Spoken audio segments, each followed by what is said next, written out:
పేరు? నా పేరు అంజమ్మ అండి. ఏం చేస్తూ ఉంటారు? టిఫిన్ హోటల్ పెట్టుకుంటున్నాను.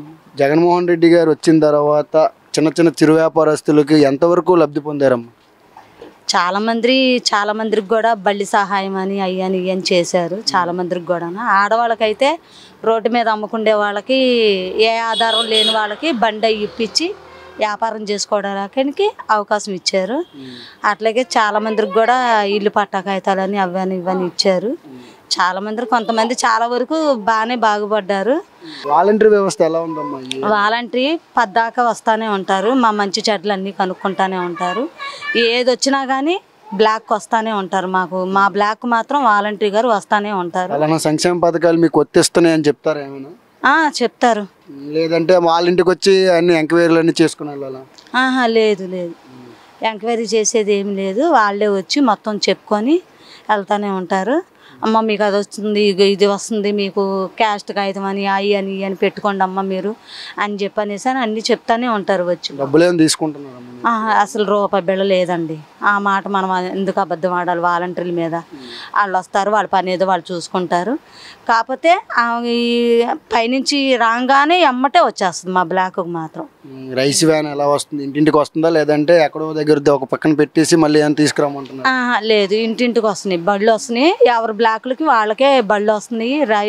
రేషన్ కూడా వేయించుకుంటున్నాము. నిన్న చంద్రబాబు నాయుడు గారు వైసీపీకి ఓటేస్తే మీ మొగుళ్ళకి అన్నం పెట్టొద్దు అనేసి అంటున్నారు.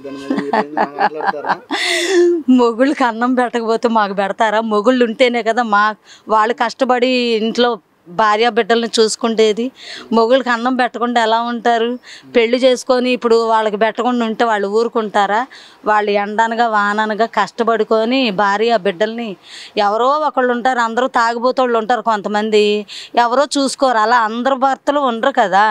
ఎంతమందో చాలామంది ఇప్పుడు ఇళ్లలో కొంతమంది పనికి వెళ్ళకుండానే భార్య బిడ్డలు పోషించుకొని కష్టపడుకొని వాళ్ళ కష్టంతోనే పెంచుతున్నారు.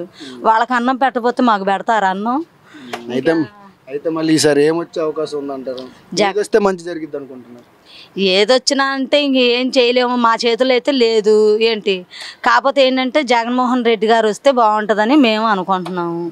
ఎందుకంటే చాలామందికి పథకాలని అవని ఇవని పెట్టారు కాబట్టి వాళ్ళు కొంచెం బాగుంటారు కాబట్టి అందుకని జగన్మోహన్ రెడ్డి గారు వస్తే బాగుంటుందని మేము అనుకుంటున్నాం. చంద్రబాబు నాయుడు గారు మరి మేనిఫెస్టోలు రిలీజ్ చేశారు. సంవత్సరానికి 3 గ్యాస్ బండ్లు ఇస్తారనేసి, ఉచిత బస్సు అనేసి. అది కూడా ఎంతవరకు ప్రజలకు వెళ్తూ మధ్యలో వెళ్తారు? ఇప్పుడు ప్రస్తుతానికైతే మా ఆంధ్రాకైతే అలాంటిది ఏమీ లేదు. ఏంటి ఉచితంగా బస్సులు ఎక్కేది ఏమీ లేదు. ఇక్కడి నుంచి ఇదివరకు 10 రూపాయలు ఉండేది, ఇప్పుడు మార్కెట్కి 20 రూపాయలు తీసుకుంటున్నారు. ఆటో వాళ్ళు 30 రూపాయలు తీసుకుంటున్నారు. ఏంటి 10 రూపాయలకి వెళ్ళేవాళ్ళు కూడా ఇప్పుడు 20 రూపాయలకి వెళ్ళాలంటే, ఇప్పుడు కష్టపడుకుండే వాళ్ళు వెళ్ళాలంటే ఒక రోజు డబ్బులు ఉంటాయి, ఒక రోజు డబ్బులు ఉండకపోవచ్చు. ఏంటి ఉచితంగా అనేది గ్యాస్ బండ్లు అనేది ఇంతవరకు వచ్చి ఇక్కడి వరకు మాత్రం మాకు తెలిసినంత వరకు బండ్లు ఏమీ ఫ్రీగా ఇచ్చింది లేదు, పెట్టింది లేదు. మేము బండ్లు బుకింగ్లో తీసుకోవటమే 900, 950, ఒక్కోసారి 1000 రూపాయలు అట్లా పెట్టి తీసుకోవటం తప్పించి మాకు ఫ్రీగా ఇచ్చింది మాత్రం ఏమీ లేదు. అయితే జగన్మోహన్ రెడ్డి గారు వస్తే మళ్ళీ మంచి జరిగిద్ది అనుకుంటున్నారు? అవునండి.